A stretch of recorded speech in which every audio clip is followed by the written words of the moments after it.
বিসমিল্লাহির রহমানির রহিম। পরম করুণাময় ও অসীম দয়ালু আল্লাহর নামে শুরু। ومن أحسن قولا ممن دعا إلى الله وعمل صالحا وقال إنني من المسلمين.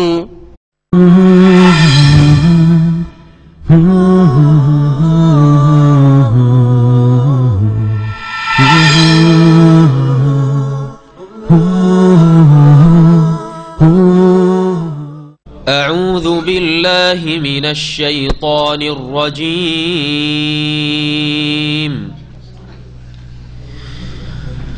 فلا تعجبك أموالهم ولا أولادهم إنما يريد الله ليعذبهم بها في الحياة الدنيا وتزهق أنفسهم وهم كافرون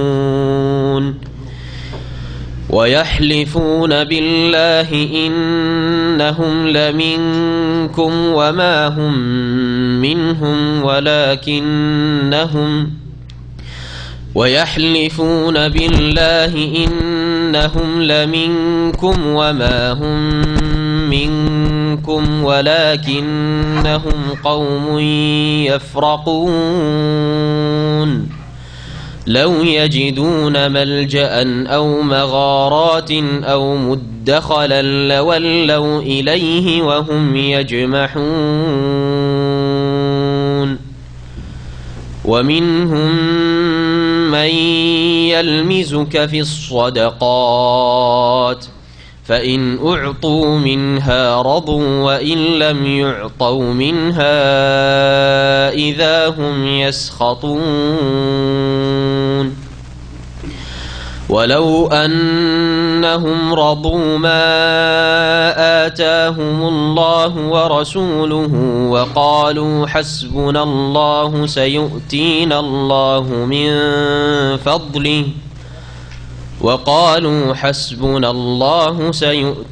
الله من فضله ورسوله إنا إلى الله راغبون. إنما الصدقات للفقراء والمساكين والعاملين عليها والمؤلفة قلوبهم وفي الرقاب والغارمين وفي سبيل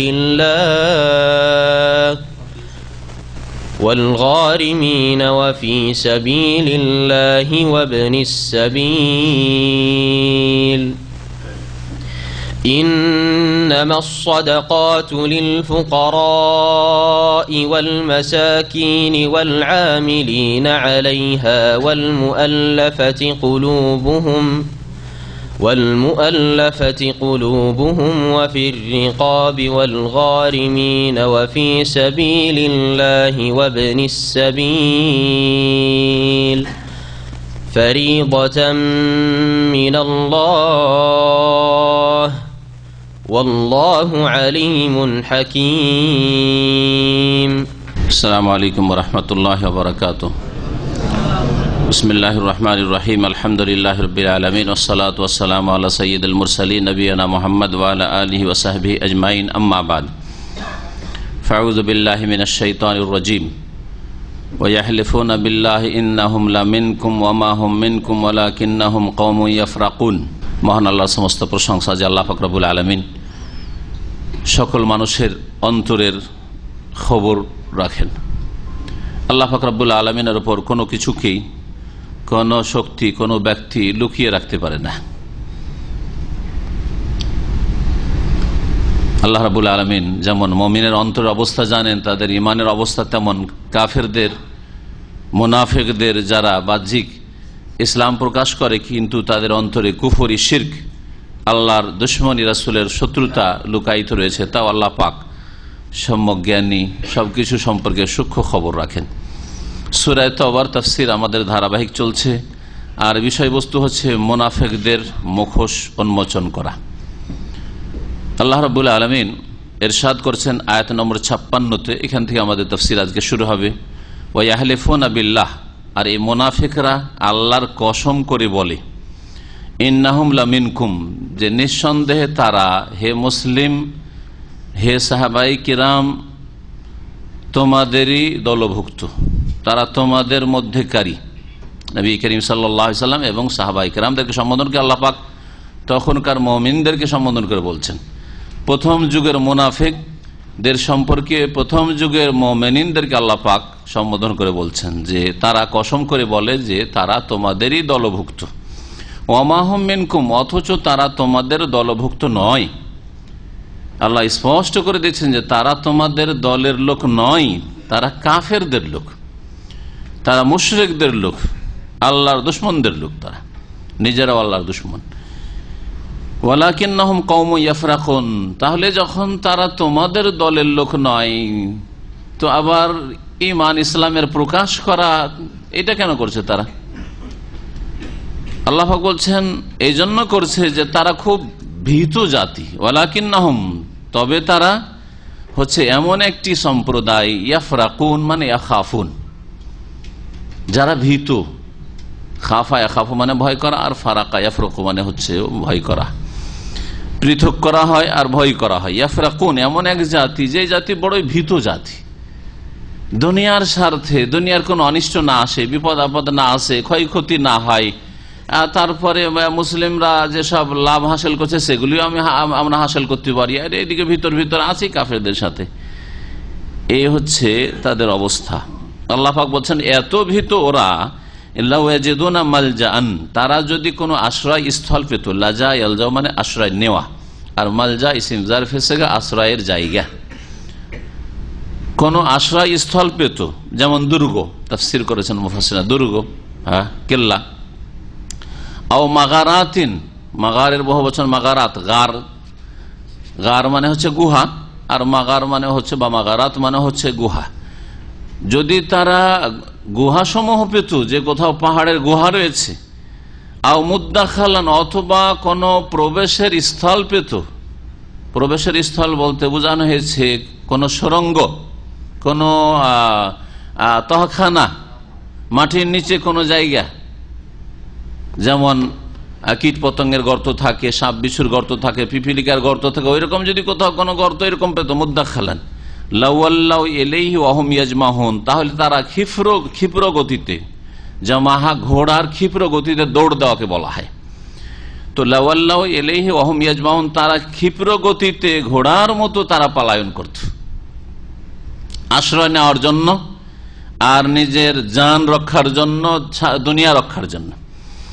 ওয়ামিনহুম মাইয়ালমিজুকা ফিস সাদাকাত, আর মুনাফিকদের কতক এমন আছে যারা হে নবী দান খেরাতের ক্ষেত্রে, সাদাকার ক্ষেত্রে তোমাকে খোটা দিয়ে থাকে। লামাজা মানে খোটা দেওয়া, তোমার দোষ ত্রুটি তুলে ধরে থাকে, তোমার দোষ চর্চা করার চেষ্টা করে, নাই দোষে দোষ লাগাবার চেষ্টা করে নবী করিম সাল্লাল্লাহু আলাইহি ওয়াসাল্লামের উপর। এটা হচ্ছে মুনাফিকদের চরিত্র। যতগুলি কথা বলা হচ্ছে এগুলো শুধু নবী সাল্লাল্লাহু আলাইহি ওয়াসাল্লামের জামানার মুনাফিকদের চরিত্র না, কিয়ামত পর্যন্ত যারা কি দেখবেন যে বাহ্যিক তারা মুসলিম, কিন্তু তাদের এই আচরণগুলি যেগুলি বয়ান করা হয়েছে এই আয়াতগুলিতে সূরা তাওবাতে, সেগুলি আছে, তাহলে তারা মুনাফিক। কসম করে, মিথ্যা কসম, তাহলে মিথ্যা বলা হচ্ছে মুনাফিকের লক্ষণ। নবী করিম সাল্লাল্লাহু আলাইহি ওয়াসাল্লাম আয়াতুল মুনাফিকে সালাস, মুনাফিকের লক্ষণ হচ্ছে তিনটি। ইজা হাদ্দাসা কাযাবা, সহিহ বুখারীর হাদিস, কথা বললে মিথ্যা ছাড়া না, মিথ্যা কথা বলে। ওয়াইদা ওয়াদা আখলাফা, ওয়াদা করলে প্রতিশ্রুতি ভঙ্গ করে, কথার কোনো মূল্য নেই, দাম নেই। আর হ্যাঁ, ওয়াইদা খাসামা ফাজারা, আর যদি ঝগড়া লাগে তো ভাষা খারাপ শুরু হয়ে গেল, ভাষা খারাপ দিয়ে ঝগড়া শুরু হয়। কথাই কথাই যারা অশ্লীল কথা বলে, এক শ্রেণীর লোককে দেখবেন আপনি যে তাদের ভাষা এত খারাপ যে এমনিতে এমন কোনো ঝগড়াও নেই, গল্প গুজব করছে, তাতে গাল ছাড়া কোনো ভাষাই নেই। এটা মুনাফিকদের চরিত্র। নবী করিম সাল্লাল্লাহু আলাইহি ওয়াসাল্লামের ওপর দোষ আরোপ করা, হে নবী কতক মুনাফিক এমন আছে যারা তোমার উপর দোষ আরোপ করার চেষ্টা করবে অন্যায় ভাবে। ফাইন উতু মিনহা, কিন্তু যদি তাদেরকে প্রদান করা হয় দিয়ে দাও বেশি বেশি করে, উপঢৌকন সাদকার মাল বেশি করে দিয়ে দাও, গনিমতের মাল বেশি করে দিয়ে দাও, খেতে যদি পাই, অর্থাৎ দুনিয়ার স্বার্থ যদি ঠিক আছে, রাজু তাহলে সন্তুষ্ট হয়ে যাবে, খুব রাজি, মুখ বন্ধ করার জন্য পয়সা দেন, মুখ বন্ধ। এটা মুনাফিকের চরিত্র কিয়ামত পর্যন্ত। নবী সাল্লাল্লাহু আলাইহি ওয়াসাল্লাম জামানায় মুনাফিকদের চরিত্র ছিল, এখনো আর কিয়ামত পর্যন্ত চলতে থাকবে। ওয়াইনলাম ইউতাও, আর যদি না দেওয়া হয় মিনহা ওই সাদকা বা যেসব ধন সম্পদ এসে থাকে খলিফাতুল মুসলিমিনের কাছে, ইমামুল মুসলিমিনের কাছে, রাসূলুল্লাহ সাল্লাল্লাহু আলাইহি ওয়াসাল্লামের কাছে এসব ধন সম্পদ এসেছে, তা থেকে যদি তাদেরকে প্রদান না করা হয়, ইযাহুম ইয়াসখাতুন, তাহলে হঠাৎ করে তারা কি হয়ে যায়, অসন্তুষ্ট হয়ে যায়। সাখিতা ইয়াসখাত, অসন্তুষ্ট হয়ে যায়। ওয়ালাউ আন্নাহুম রাযু মা আতাহুমুল্লাহ ওয়া রাসূলুহু, আল্লাহ পাক রব্বুল আলামিন বলছেন যে এরা পেট পূজা হইলে খুশি, আর পেটে একটু আঘাত লাগলে নাখুশ, এটা মুনাফিকদের চরিত্র। তাহলে আজকাল ধর্ম ব্যবসায়ী যারা পিস টিভি বন্ধ করতে চাইছে, তাদের এই চরিত্রটা নয় কি? বলেন দেখি। পেটে আঘাত পড়েছে, কোরআন এবং হাদিসের কথা বলা হচ্ছে, অসন্তুষ্ট। পেটে আঘাত যদি না পড়ে, পায়ের তলা থেকে মাটি সরার আশঙ্কা না থাকে, ভক্তদের সংখ্যা না কমে যায়, নজরানা না কমে যায়, কবর মাজার পূজার ব্যবসা না কমে যায়, মিলাদের ব্যবসা না কমে যায়, কোরআন খানি করে আয় উপার্জন করা, আর এই যে নামাজের কাফারা ধরার পয়সা, এই সমস্ত যেসব ধর্মীয় ইনকাম, ধর্মীয় হারাম ইনকাম, নাজায়েজ ইনকাম, এগুলি কমে যাওয়ার আশঙ্কাতে এরা অসন্তুষ্ট পৃথিবীর উপর, আর কিছু না। দেওয়া হইলে যদি স্বার্থ ঠিক থাকে, পয়সা ঠিক থাকে, আর তাদের যেসব গদ্দি নসীন হয়ে বসে আছে পীর মরিদের ব্যবসা নেই, সেগুলো যদি ঠিক থাকে, তাহলে কোনো অসুবিধা নেই, রাজি, তাহলে সন্তুষ্ট। এই জন্য যতই অশ্লীল প্রচার মাধ্যম হোক, এই পিস টিভি বন্ধ করতে বলা হচ্ছে, কিন্তু যদি উলঙ্গ টিভি চালু রাখা হয়, কোনোদিন তাদের প্রতিবাদ হবে না, কারণ তাদের ভাত মারছেন না, তাদের পেট পূজা বন্ধ হচ্ছে না, তাদের ধর্ম ব্যবসা বন্ধ হচ্ছে না, তাদের ইনকাম ঠিক আছে, অসুবিধা কি? জাহান্নামে যাক, এরা জেনা করে, ব্যভিচার করে, উলঙ্গ হয়ে চলে যাক জাহান্নামে, ওদের কোনো মাথা ব্যথা নেই। অধঃপতন চলে আসুক মুসলিম জাতির চারিত্রিক, ওদের মাথার ব্যথা না। ওদের মাথার ব্যথা হচ্ছে যে আমাদের এই পেট পূজা যে কমে গেল, আমাদের যে ভক্তের সংখ্যা কমে গেল, এইগুলি রক্ষা করতে হবে। আল্লাহ রাব্বুল আলামিন তারপরে বলছেন যে এরা যদি এইরকম না করে আল্লাহ যা দিয়েছেন তাদেরকে, তাতেই যদি সন্তুষ্ট হয়ে যেত, তাহলে তাদের দুনিয়াও সুন্দর হইতো আর আখিরাতও সুন্দর হইতো। যারা সহি আকীদার মানুষ, সৌদি আরবের মানুষ, আপনাদের সৌদি আরবে থাকছে উদাহরণ দিই, তাদের পেট চলে না, তারা সুখী, যথেষ্ট সুখী। তারা যারা দেশেও সহি আকীদার আলেম ওলামারা রয়েছেন, যারা এই ধর্ম ব্যবসা, হারাম না যায় ধর্ম ব্যবসা করেন, না মিলাদের ব্যবসা, না কোরআন খানির ব্যবসা, না এই পীর মুরিদির ব্যবসা, না মাজারের ব্যবসা, না ওরসের ব্যবসা, কোনো ব্যবসা নেই এগুলো, না তাবিজের ব্যবসা, না ঝাড়ফুঁকের ব্যবসা, ইনকাম করা, এগুলো কোন ইনকাম সোর্স তাদের কাছে, সহি আকীদার ওলামাদের কাছে নেই। তাদের পেট চলে না, না খেয়ে মরে যাচ্ছে নাকি? না আল্লাহ দিচ্ছেন? হ্যাঁ, আল্লাহ অবশ্যই দিচ্ছেন, দেবেন আল্লাহ পাক। তাই বলছেন ওয়ালাউ আন্নাহুম রাযু মা আতাহুমুল্লাহ ওয়া রাসূলুহু, আর যদি তারা সন্তুষ্ট হয়ে যেত আল্লাহ রাব্বুল আলামিন যা তাদেরকে দিয়েছেন এবং রাসূলুল্লাহ সাল্লাল্লাহু আলাইহি ওয়াসাল্লাম যা তাদেরকে দিচ্ছেন জীবদ্দশায়। রাসূলুল্লাহ সাল্লাল্লাহু আলাইহি ওয়াসাল্লাম ওই যুগের মুনাফিক, কারণ প্রেক্ষাপট হচ্ছে আয়াতগুলির রাসূলুল্লাহ সাল্লাল্লাহু আলাইহি ওয়াসাল্লামের জামানার মুনাফিকরা, সেই জন্য আল্লাহর সাথে এখানে রাসূল বলা হয়েছে। কিন্তু আজকে আপনি বলবেন যে আল্লাহ আমাকে দিচ্ছেন আর রাসূল দিচ্ছেন, এটা বলা যাবে না, কারণ নবী করিম সাল্লাল্লাহু আলাইহি ওয়াসাল্লাম দুনিয়া থেকে বিদায় নিয়েছেন, তার কাজকর্ম কি হয়েছে? বন্ধ হয়েছে। তিনি আদম সন্তান কিনা? আদম সন্তান না? আর সহিহ মুসলিমের হাদিস আছে ইজা মাতা ইবনু আদম, আদম সন্তান যদি মারা যায় তাহলে কি হয়? ইনকাতা আমালু, তার কাজকর্ম বন্ধ হয়ে যায়। কাউকে দিত, দেওয়া বন্ধ হয়ে গেছে, নামাজ পড়তো, নামাজ পড়া বন্ধ হয়ে গেছে, গুনাহার কাজ কেউ করতো, গুনাহার কাজ করা বন্ধ হয়েছে, নেকির কাজ করতো, নেকির কাজ করা বন্ধ হয়েছে, কেউ কারো উপকার করতো, কথা বলতো, কথা বলা বন্ধ হয়েছে, বক্তব্য রাখতো, বক্তব্য করা বন্ধ হয়ে গেছে, ঠিক কিনা? আমল যে কোনো কর্ম বন্ধ হয়ে যায় আদম সন্তান মারা গেলে। সুতরাং রাসূলুল্লাহ সাল্লাল্লাহু আলাইহি ওয়াসাল্লাম তার জীবদ্দশায় সাহাবায়ে কেরামদেরকেও দিয়েছেন, মুনাফিকদেরকেও দিয়েছেন। এই আশা নিয়ে তারা তাদের ইসলাম প্রকাশ করেছে, কিন্তু অন্তরে তাদের ইসলাম ছিল না।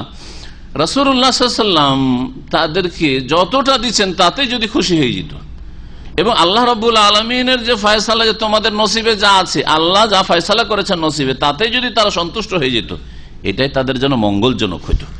আল্লাহ পাক বলছেন ওয়ালাম আন্নাহুম রাজু মা আতাহুমুল্লাহ, আর তারা যদি সন্তুষ্ট হয়ে যেত ওই ধন সম্পদে বা ওই সব নিয়ামতে যা আল্লাহ পাক তাদেরকে দান করেছেন, ওয়া রাসূলুহু, এবং রাসূলুল্লাহ সাল্লাল্লাহু আলাইহি ওয়াসাল্লাম যা তাদেরকে দিয়েছেন বা দিচ্ছেন, ওয়া ক্বালু, এবং এই কথাগুলি বলতো, হাসবুনাল্লাহ, আমাদের জন্য আল্লাহ যথেষ্ট। কে যথেষ্ট?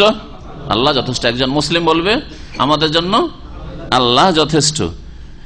সাইয়ুতিন আল্লাহু মিন ফাদলিহি, শীঘ্রই বা নিশ্চিত আল্লাহ রাব্বুল আলামিন আমাদেরকে তার অনুগ্রহে দেবেন।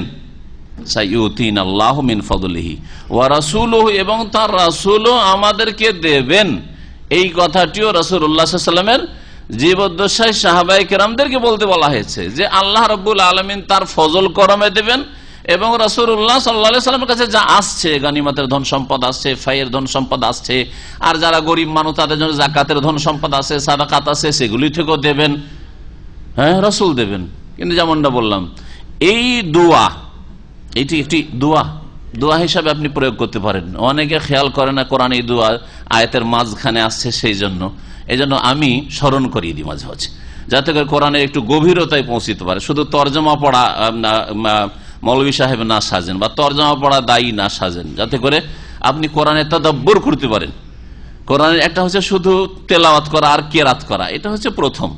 2 নম্বর হচ্ছে ও তর্জমা আর অর্থটা বুঝছেন, আপনি তাফসীর কিছুটা বুঝছেন।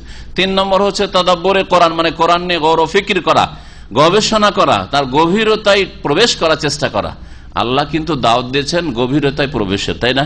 আফালা ইয়াতাদাব্বারুনাল কুরআনা আম আলা কুলুবিন আকফালুহা, তারা কি কোরআন নিয়ে গভীরভাবে চিন্তা গবেষণা করে না? আম আলা কুলুবিন আকফালুহা, নাকি তাদের অন্তরে তালা মারা আছে? অন্য আয়াতে আল্লাহ বলছে আফালা ইয়াতাদাব্বারুনাল কুরআন, তারা কি কোরআন নিয়ে গভীরভাবে গবেষণা করে না? ওয়ালাউ কানা মিন ইনদি গায়রিল্লাহি লাওয়াজাদু ফি ইখতিলাফান কাসীরা, যদি এই কোরআন কারীম আল্লাহর কিতাব না হইতো, আল্লাহর কথা, আল্লাহর বাণী না হইতো, তাহলে মানুষের কথাতে দ্বন্দ্ব থাকা, বিরোধ থাকা, ভুল ভ্রান্তি থাকা স্বাভাবিক।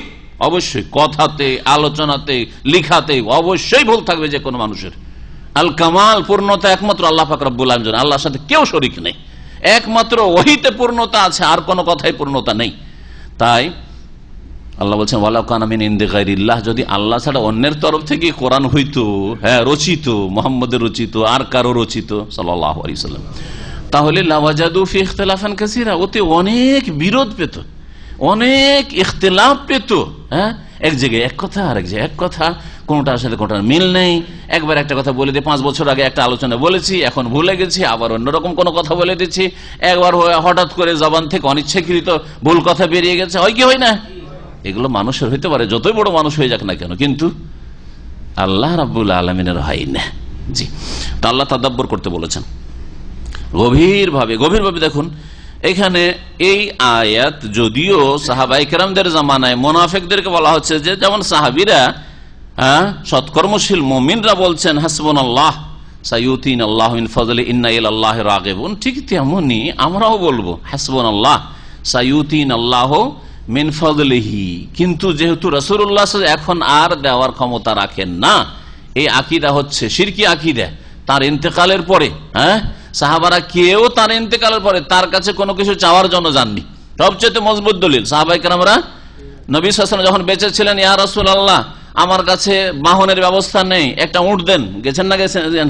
ইহমিলনি ইয়া রাসূলুল্লাহ, বহু হাদিস এরকম রয়েছে। ইস্তামিলনি ইয়া রাসূলুল্লাহ, আমাকে কোন জায়গার একটা দায়িত্ব দিয়েছেন, একটা দিয়ে দেন, একটা কাজকর্মে একটা চাকরি দিয়ে দেন, আমার মানে কোনো রুজি রোজগারের ব্যবস্থা নেই, সাহাবীরা বলেছেন। কিন্তু রাসূলুল্লাহ ইন্তেকালের পরে কেউ তার কবর কাছে গিয়ে বলে ইয়া রাসূলুল্লাহ আমাকে একটা বাহন দেন, একটা উট দেন, একটা ঘোড়া দেন, একটা গাধা দেন, বা একটা জায়গায় আমাকে একটা দায়িত্বশীল বানিয়ে দেন, একটা কোনো কাজের ব্যবস্থা দেন, কেউ বলেন নাই। চাকরি দেন না, চাকরি যতদিন তিনি বেঁচে ছিলেন, হ্যাঁ যাও তুমি এই কাজটা করো, মুখ এলাকায় তোমাকে তোমাকে এমনে পাঠিয়ে দিলাম, তোমাকে মুজিয়া পাঠিয়ে দিলাম, করেছেন। জি, এখানে কি বলবেন তাহলে? আল্লামা শেখ আব্দুল্লাহ ইবনে বাজ রাহমাতুল্লাহি আলাইহি বলছেন যে কেউ যদি বলে, আর তিনি বলছেন আমি নিজে পরীক্ষা করেছি, আজকালকার সবচেয়ে বড় আলেমের কথা বলছি, আর আমি আমল করার চেষ্টা করি, আমল করবেন এর উপর। হাসবুনাল্লাহ, কে যথেষ্ট? আল্লাহ যথেষ্ট। সাইয়ুতিন আল্লাহ মিন ফজলিহি, আল্লাহ তার ফজলে অবশ্যই দেবেন। আজকে নেই আমার কাছে, আল্লাহ দিবেন আমাকে। সাইয়ুতিন আল্লাহ মিন ফজল, ইন্না ইলাল্লাহি রাগিবুন, ইন্না ইলাল্লাহি রাগিবুন। আমরা আল্লাহ অভিমুখী, আল্লাহর দিকে আমরা ঝাঁপিয়ে পড়েছি, ধাবিত। সুতরাং যার দিকে আমরা ঝাঁপিয়ে আছি তিনি অন্যদিকে যাবেন নাকি? না, আমাদের দিকে তিনি আসবেন। ফাজকুরুনি ফাজকুরুনি আযকুরকুম, আমাকে তোমরা স্মরণ করো, আমি তোমাদের স্মরণ করব। তোমরা যদি এক বিঘত এগিয়ে আসো তো আমি এক হাত এগিয়ে যাব। যে আমার দিকে এক হাত এগিয়ে আসে তার দিকে আমি 2 হাত এগিয়ে যাই। নেই হাদিসে কুদসি? জি হ্যাঁ, ইন্না ইলাল্লাহি রাগিবুন, আমরা আল্লাহর দিকে ধাবিত, আল্লাহর কাছে চাই, আর কারো কাছে চাই না, কারো কাছে আশাও রাখে না। কেউ রুজির মালিকও না, কেউ হায়াতেরও মালিক না, কেউ সুস্থতারও মালিক না, কোনো কিছুর মালিক না। মনে রাখবেন, হাসবুনাল্লাহু সাইয়ুতিন আল্লাহ মিন ফজলিহি ইন্না ইলাল্লাহি। তারপরে এখানে আল্লাহ রাব্বুল আলামিন সাদকা বা যাকাত, 2 রকমের, সাদকা এবং যাকাতের ভাগ বন্টন স্বয়ং নিজেই করে দিচ্ছেন। যাকাত আল্লাহ নিজেই ফরজ করেছেন। সুতরাং যাকাত কে কে পাবে, কোন শ্রেণীর লোকদেরকে যাকাত দেওয়া যাবে, সবাইকে যাকাত দেওয়া যাবে না। আর সকলের জন্য যাকাত নেওয়া জায়েজ নয়। কেউ যদি যাকাত নেওয়ার হকদার না হয় আর যাকাত নেই, তাহলে নবী করিম সাল্লাল্লাহু আলাইহি সাল্লাম বলছেন সেই ব্যক্তি যেন জাহান্নামের আগুন খাচ্ছে। জি হ্যাঁ, জাহান্নামের আগুন, এগুলো হারাম খাচ্ছে, সে জাহান্নামে যাবে। তাহলে যাকাত খেয়ে জাহান্নামে যেতে হবে। পরের চুরি করা মাল খেলে যেমন জাহান্নামে যেতে হবে, ডাকাতি করা, ছিনতাই করা মাল খেলে জাহান্নামে যেতে হবে, ইয়াতিমের ধন সম্পদ খেলে যেমন ফাইন্নামা ইয়াকুলুনা ফি বুতুনিহিম নারা, কোরআনে আল্লাহ বলেছেন যে ইয়াতিমের ধন খাচ্ছেন না, আপনি পেটে আগুন ভরছেন, আগুন ঢোকাচ্ছেন। ঠিক তেমনি যাকাতের যারা হকদার নয়, গরিব নয়, তার চলে যাচ্ছে, তারপরও তাকাসসুরান, আরো বেশি বাড়ুক, আমার পয়সাটা বাঁচুক, যেটা বেতন, আর সংসারটাই ফিরি ফিরি জাকাতের তেল, জাকাতের চাউল, জাকাতের মশলার, জাকাতের অমুক দিয়ে, আর এই ফেতরার চাউল দিয়ে চলে যাক। যদি এইরকম করে তাহলে সে জাহান্নামের আগুন খাচ্ছে। জি, হারাম খাচ্ছে, সে জাহান্নামে যাওয়ার কাজ করছে। এ হালকা বিষয় নাই। আর অন্য হারাম রুজি আর এই হারাম রুজিতে কোনো পার্থক্য নেই। আজকাল অনেকে মনে করে না, দুটোতে পার্থক্য আছে। চুরি করা হারাম রুজি, ঘুষ খাওয়া, সুদের টাকা হারাম রুজি, আর ওই যাকাত হকদার আপনি না, যাকাত হারাম রুজি আপনার জন্য। হ্যাঁ, যাকাত কার জন্য হলো? যে অভাবী তার জন্য, যাদেরকে আল্লাহ ভাগ করে দিয়েছেন। আপনাকে আল্লাহ ভাগে ফেলেনি, আপনার অধিকার নেই। ভালো করে শুন, এখানে যাকাতের খাতগুলি, মানে যাকাতের ভাগ বন্টন, যাকাত কে পাবে বা সাদকা কে পাবে, সাদকাতে যাকাত আর নফল দান দুটোই শামিল রয়েছে কোরআনের ভাষায়। এটা কেন বয়ান করলেন? মুনাফিকদের সাথে এই যাকাতের ভাগ বন্টনের কি সম্পর্ক, কে বলতে পারেন? দেখি, তাহলে বুঝবো যে হ্যাঁ, কোরআনে একটু গভীরতায় পৌঁছেছেন, বা তাফসীরটা একটু ভালো করে বুঝছেন, গভীরতা না পৌঁছিল। কি সম্পর্ক হইতে পারে? মুনাফিকরা যদি নবী করিম সাল্লাল্লাহু আলাইহি ওয়াসাল্লাম দিতেন তাহলে খুশি, আর না দিলে বেজার। হ্যাঁ, ঠিক না? আল্লাহ বলছেন যে আমি তো ভাগ বন্টন করে দিয়েছি, কে পাবে আর না পাবে। হ্যাঁ, আর আমি যেইভাবে ভাগ করেছি, কোরআন নাযিল করেছি আমার নবী মুহাম্মদ সাল্লাল্লাহু আলাইহি ওয়াসাল্লাম, সে যদি সুবিচার না করতে পারে, তার দুনিয়ায় আছে কে সুবিচার কায়েমকারী? বুঝা গেছে? সুতরাং তোমাদের এই কথা যে ইয়া মুহাম্মদ, হে মুহাম্মদ, হ্যাঁ এদেল, আপনি ইনসাফ করুন, সুবিচার করুন, ফাইন্নাকা লাম তা'দিল।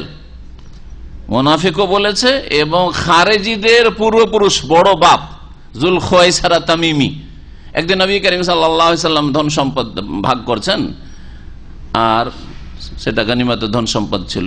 যুলখুয়াইসারা তামিম গোত্রের একজন যুলখুয়াইসারা, সে একটু কম পেয়েছে। বেশ কিছু বিশেষ বিশেষ লোক, যাদের ইমানকে শক্তিশালী করা প্রয়োজন রয়েছে, যাদের নেতৃস্থানীয় ব্যক্তি, আর এদের পিছনে হাজার হাজার লোক আছে। এই লোকটা যদি ঠিক হয়ে যায়, এর অন্তরটা যদি মজবুত হয়ে যায় ইমানের উপর, তো কয়েক হাজার লোক ইসলামের উপর মজবুত হয়ে যাবে। নবী সাল্লাল্লাহু আলাইহি ওয়াসাল্লাম ভাগ করে দিয়েছেন। তখন আপত্তি তুলেছিল, ইয়া মুহাম্মদ, হে মুহাম্মদ, এদেল, আপনি ইনসাফ করুন, ফাইন্নাকা লাম তা'দিল, আপনি ইনসাফ করলেন না।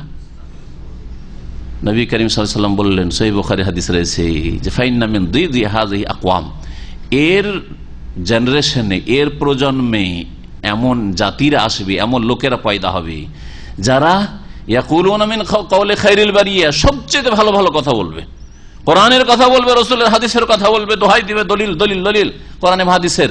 আর কোরআন ইয়াকরাউনাল কোরআন, কোরআন খুব পড়বে, তেলাওয়াত করবে, লা ইউজাউযু হানাজিরাহুম, কিন্তু কোরআন তাদের কণ্ঠনালীর নিচে নামবে না, কলবে, হৃদয়ে নামবে না।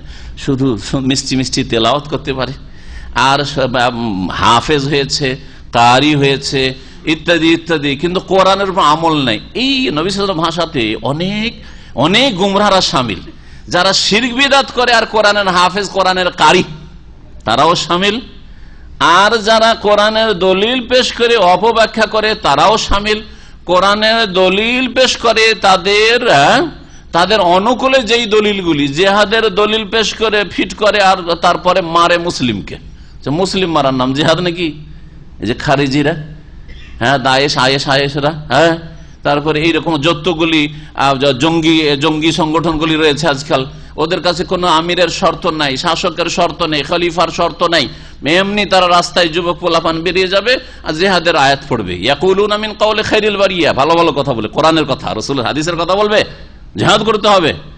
আর কোরআন তো তেলাওয়াত করবে, কিন্তু কোরআন নিচে নামবে না, কোরআনের উপর আমল নেই, ওহির উপর আমল নেই। জেহাদের জন্য যে শর্ত রয়েছে, শাসক ছাড়া জেহাদ হয় না, শাসকের নেতৃত্বে জেহাদ করা ফরজ, শাসক ছাড়া জেহাদি না মানবে না, ওরা নিজেরাই বেরিয়ে যাবে।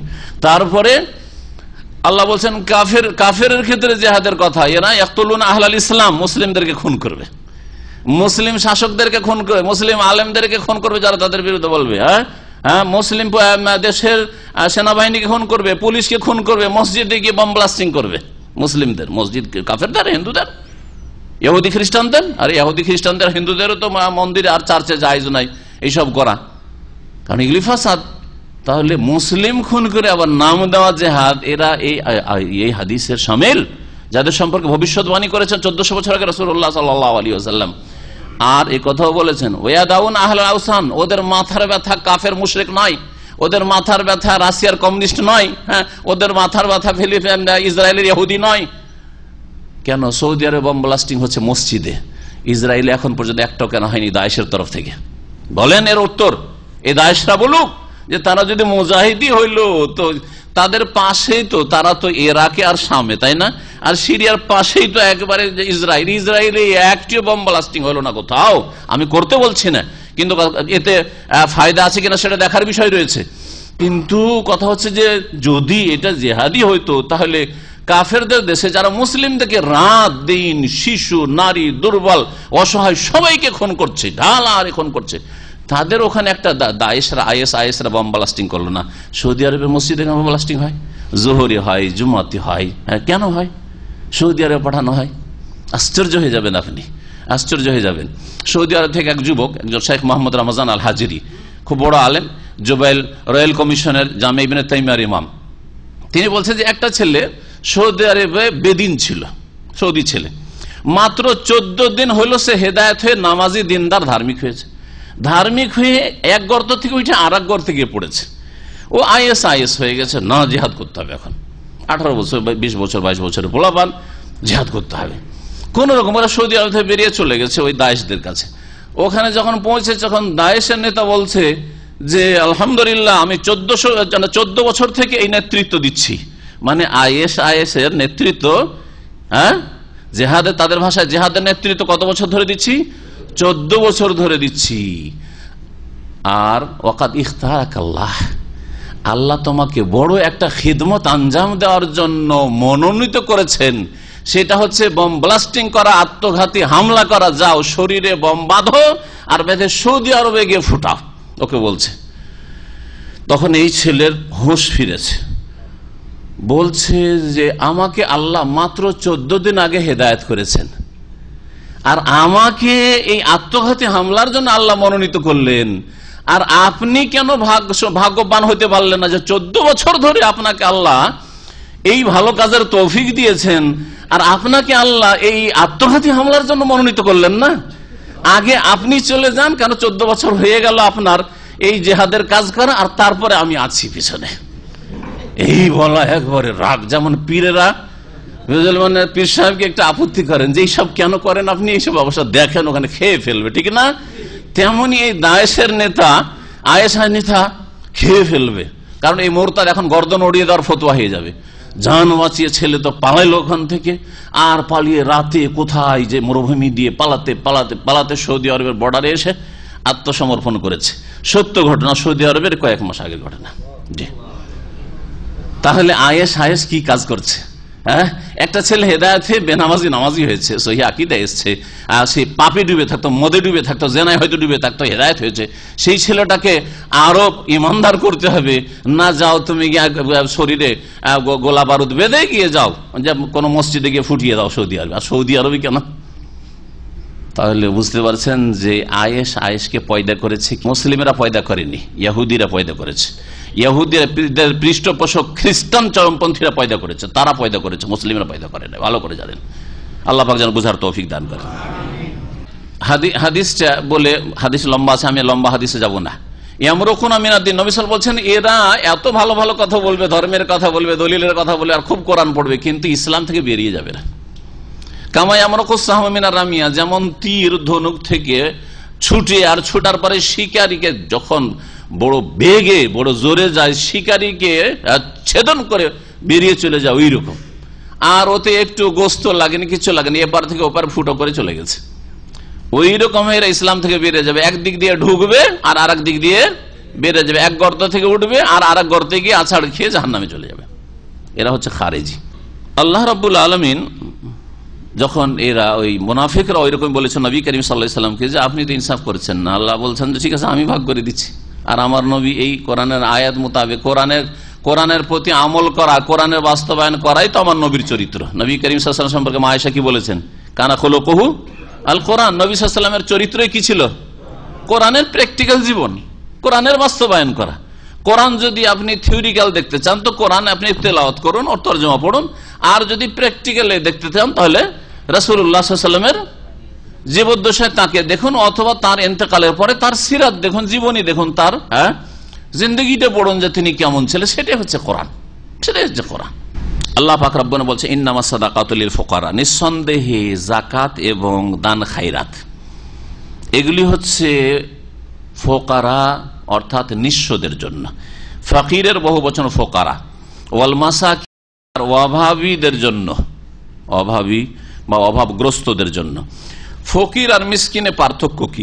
একদল বলছেন, আর এটা বেশি ঠিক, তবে অন্যরা এর বিপরীত বলেছেন। একদল বলছেন যে ফকির ওই ব্যক্তি যে একবার নিঃস্ব বলেছি, যার কাছে হয়তো একবারও খাবার নেই।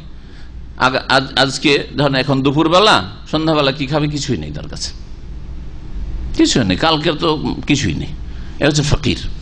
আর মিসকিন যার কাছে অর্ধেক বা তার বেশি আছে কিন্তু পুরো খরচ নেই, গোটা মাসে 30 দিন তার কাছে হয়তো 15 দিন 20 দিনের আছে খরচ, বাকি 10টা দিন বা 5টা দিনের খরচ জুটে না তার কাছে খাওয়া দাওয়া খরচ আছে, মোটামুটি যা পাই বেতন তা দিয়ে খাওয়া দাওয়া চলে যায়, কিন্তু শীতের পোশাকের ব্যবস্থা নেই, কাপড় কিনলে খেতে পাবে না, আর খেলে কাপড় কিনতে পারবে না।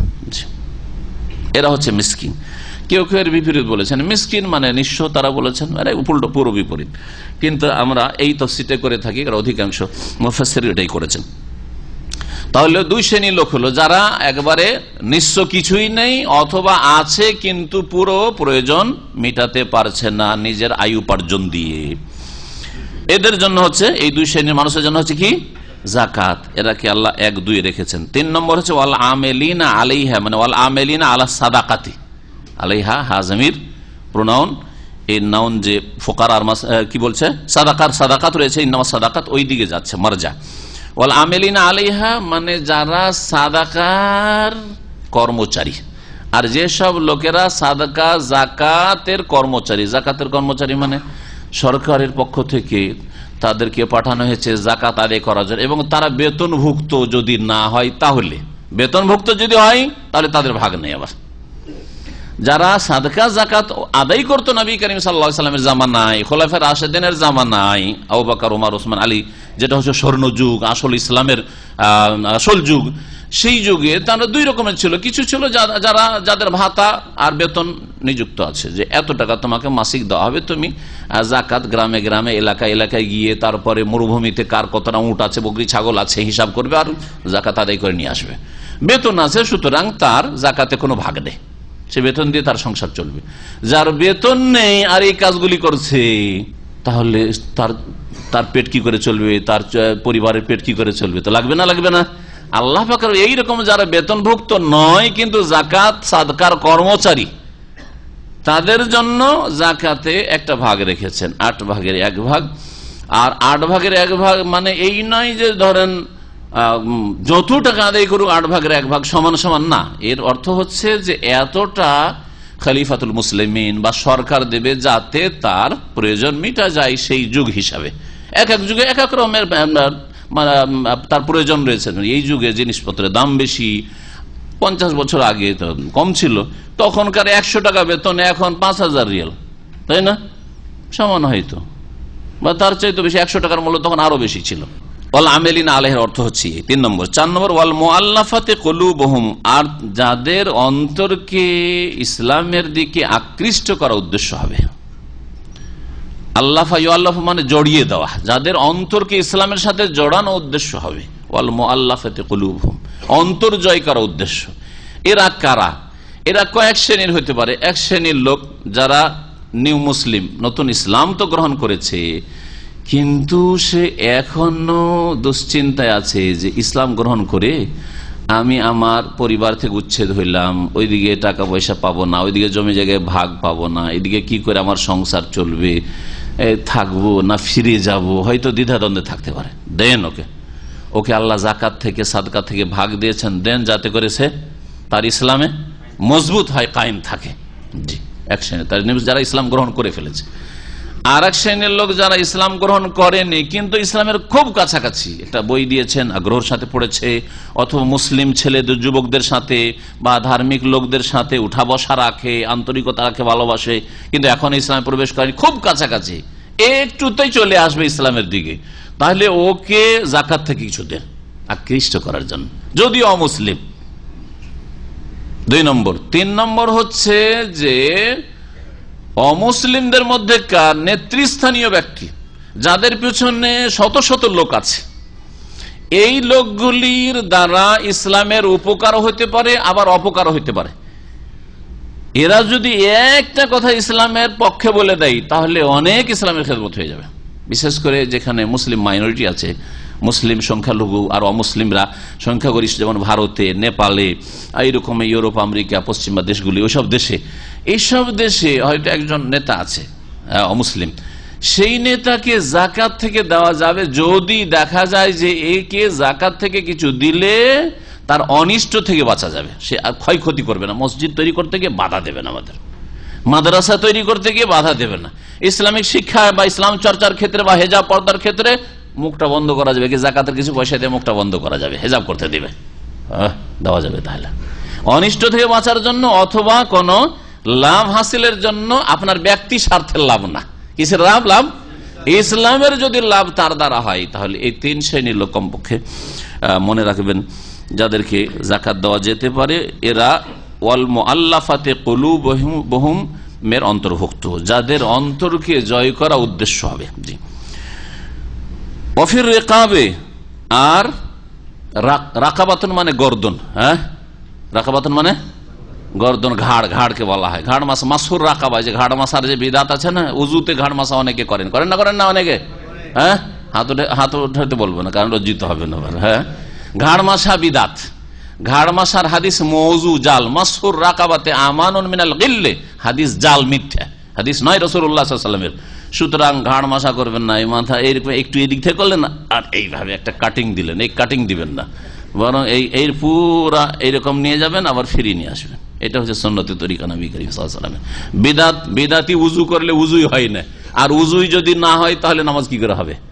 সুতরাং এটি 4টে কথা নাই যে করলাম তো কি হইলো, এমন কি বা দোষ করলাম, এগুলি ভুল কথা। কারণ আপনার উজুটা ইবাদত, আর এই ইবাদতে যদি একটা বিদআত ঢুকে তাহলে সেই ইবাদতটা কি হয়ে যায়? রদ। মানে আমেলা আমালান লাইসা আলাইহি আমরুনা ফাহুয়া রাদ। সহিহ মুসলিম হাদিস, কেউ যদি এমন একটা আমল করলো, উজুর আমল করলো, কিন্তু নবীর উজু করলো না, তাহলে সেটা রদ, রেজেক্টেড। উজু যখন রেজেক্টেড, তাহলে আপনি বিনা উজুতে আছেন, বিনা উজুতে যখন আছেন নামাজ পড়ছেন, নামাজ হবে? তাহলে এটা যেমন তেমন বিষয় হলো, ঘাড় মাসার বিষয়টা যেমন তেমন বিষয় নয়। নাওয়াইতুল উজু, উজুর নিয়ত পড়ছি, তাহলে আপনার উজু হইল না, বেদাতি কাজ করলেন, উজু হইল না তো নামাজও হবে না, হ্যাঁ তওয়াফ হবে না। ওইখানে গিয়ে তওয়াফ করছেন, হজের তওয়াফ আর ওমরার তওয়াফ করছেন আপনি, আর বেদাতি উজু দিয়ে, তো উজুই যখন হয়নি তো তওয়াফই হয়নি। তওয়াফের উপর নির্ভরশীল, তওয়াফ না হইলে ওখানে হজ হচ্ছে না, ওমরা হচ্ছে না, সুতরাং ওমরাও গেল হজও গেল। কোনদিন চিন্তা করেছেন এই বিষয়গুলি? চোখ খুলতে হবে, মানুষের চোখ আলেম সমাজকে খুলে দিতে হবে, আর আপনাদেরকে একটু চোখ খুলে চলতে হবে বাসিরাতের সাথে। অন্ধভাবে চলবেন না যে করলাম তো কোন বা দোষ করলাম, কবিরা গুনাহ করলাম, কবিরা গুনাহ করলাম না, কবিরা গুনাহ করে কয়েক ইবাদত নষ্ট করলেন আপনি, যেমন তেমন বিষয় নয় এটা। অফির রেখা, রাকাবাতুন মানে ঘাড়, তো ঘাড় বলতে এখানে গোলামের ঘাড় মুক্ত করা। হ্যাঁ, গোলাম ব্যক্তিকে তার একটা অঙ্গ বলে ব্যক্তিকে বোঝানো হয়েছে, অর্থাৎ গোলামকে স্বাধীন করা, দাস মুক্ত করা। দাস মুক্ত করবেন কাকে, এই ক্ষেত্রে ভালো করে বুঝে নিতে হবে। এমনি দাস আছে, দাসকে যদি টাকা দেন, একেই যদি আপনি টাকা দেন দিয়ে মুক্ত করেন, মুক্ত করার ক্ষেত্রে আপনার একটা ব্যক্তিগত বেনিফিট আছে, কারণ হাদিসে আছে আল ওয়ালাউ লিমান আতাকা, যেই ব্যক্তি দাস মুক্ত করে। আজকাল দাসের যুগ নাই, সেজন্য ওইভাবে হয়তো আপনি বুঝতে পারবেন না, কিন্তু সংক্ষেপে মাসলা না বললেও আবার হয় না। দাস মুক্ত করলে দাসটা মুক্ত হয়ে গেল, মুক্ত হয়ে যাওয়ার পরে তার তখন ব্যক্তি মালিকানা চলে আসলো, টাকা পয়সা তার মালিক নিতে পারছেন না, কারণ মালিক থেকে স্বাধীন হয়ে গেছে। পরে যে টাকা পয়সাগুলি ইনকাম করলো সেগুলি তার, ঠিক না? যদি তার আপনজন ভাই বেরাদর যারা ওয়ারেসিন হবে, বাপ নেই, ছেলে নেই, ভাই নেই, কেউ নেই, এখন এই ধন ছেড়ে যে এই দাসটা আপনি স্বাধীন করেছেন, দাসটা মারা গেল, মানে স্বাধীনকৃত দাস যেটা আজাদ গোলামটা মারা গেল, এই ধন সম্পদের ভাগ কে পাবে? এটাকে ওয়ালা বলা হয়। কেউ যদি না থাকে কে পাবে? এই যে মালিক যে আজাদ করেছে, হ্যাঁ আজাদ করেছে সে পাবে। তাহলে জাকাতের পয়সা দিয়ে আপনি দাসমুক্ত করলেন আর জমিতে ভাগ পেলেন আপনি, স্বার্থ আপনার থাকলো না? থাকলো না, ব্যক্তিগত স্বার্থ থাকলো। সুতরাং এই ক্ষেত্রে জাকাত দিয়ে দাসমুক্ত করা যাবে না, তাহলে এটা গেল, ক্যান্সেল। জাকাত আর একটা ক্ষেত্র হচ্ছে যে 5-7 মিলে হয়তো টাকা দিয়ে আজাদ করছেন, 5-7 মিলে একসাথে দিয়ে যদি আজাদ করেন, তারপরেও ওখানে আপনাদের ভাগ চলে আসছে।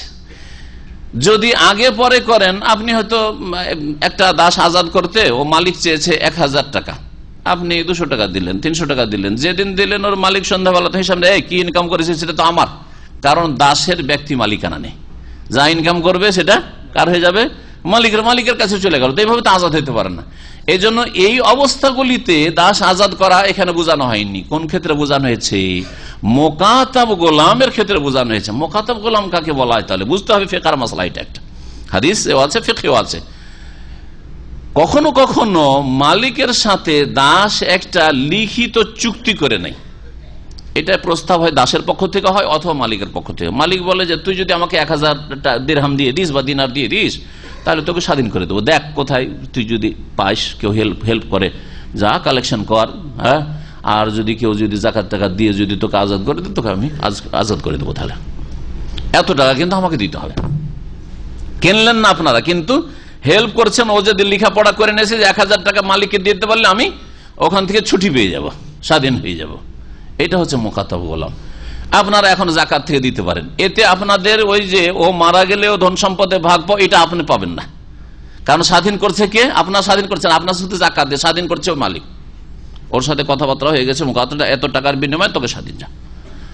তো এই ক্ষেত্রে তো এখানে মুকাতাব গোলাম যদি কেউ থাকে, গোলামের যুগ যদি কোনোদিন ফিরে আসে যেমন ছিল বিগত যুগে, তাহলে তখন এই গোলাম দাস মুক্ত করার ক্ষেত্রে জাকাত দেওয়া যাবে। কটি হলো? ফকির, মিসকিন, কর্মচারী জাকাতের, তারপরে যাদেরকে অন্তরকে জয় করা উদ্দেশ্য হবে, 5 নম্বর হচ্ছে দাস মুক্ত করা, 6 নম্বর হচ্ছে অলগারেমিন। হ্যাঁ, আজকাল গারামা বলছে আরব দেশগুলিতে, এখানে বলছে না গারামা, কাকে বলছে? পেনাল্টি, ফাইনকে, তাই না? ফাইনকে গারামা, আপনি সিগন্যাল কেটে গেলেন, গারামা পড়ে গেল, এটাতে ফাইন, এটাতে ফাইন, পেনাল্টি। এখানে ওই পেনাল্টি নয়, এখানে গারাম মানে আপনি ঋণগ্রস্ত, ঋণের বোঝা এমন চেপে গেছে যে মুক্ত হইতে পারেন না, আপনার রুজি রোজগার দিয়ে উপায় নেই, সংসারই চলেন, আপনি কি করে মুক্ত হবেন ঋণ থেকে?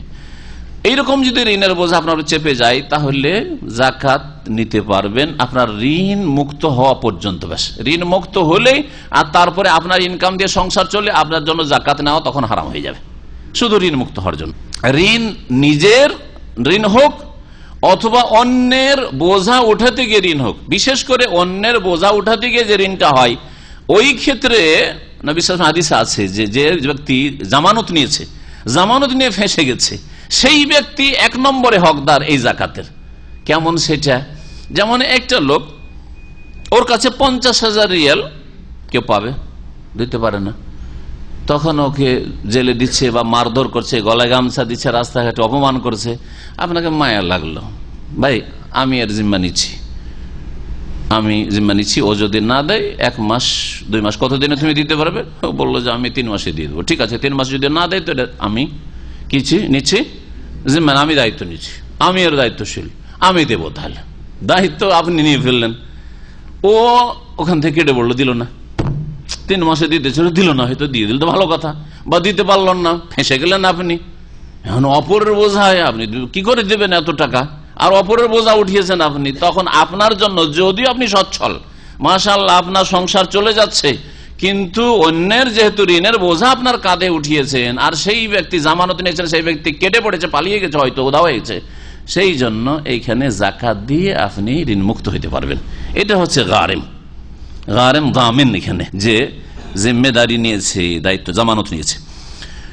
7 নম্বর হচ্ছে অফিস সাবিলিল্লাহ। আর যদি আল্লাহর রাস্তায় হয়, আল্লাহর রাস্তা বলতে কোরআনের ভাষায় জিহাদ ফি সাবিলিল্লাহকে বোঝানো হয়েছে। যেই যুগগুলিতে শর্ত পূর্ণ করে জিহাদ থাকবে, হ্যাঁ, তখন সেটা জেহাদ। আর জেহাদের শর্ত পূরণ হয়নি, আর বলছে আমরা জেহাদের কাজ করছি, জেহাদের জন্য কালেকশন করছি, আর ওইদিকে জঙ্গিদের কাছে পাঠাচ্ছে, আর এর দ্বারা ফিতনা ফাসাদ সৃষ্টি হচ্ছে, এই ক্ষেত্রে নয়।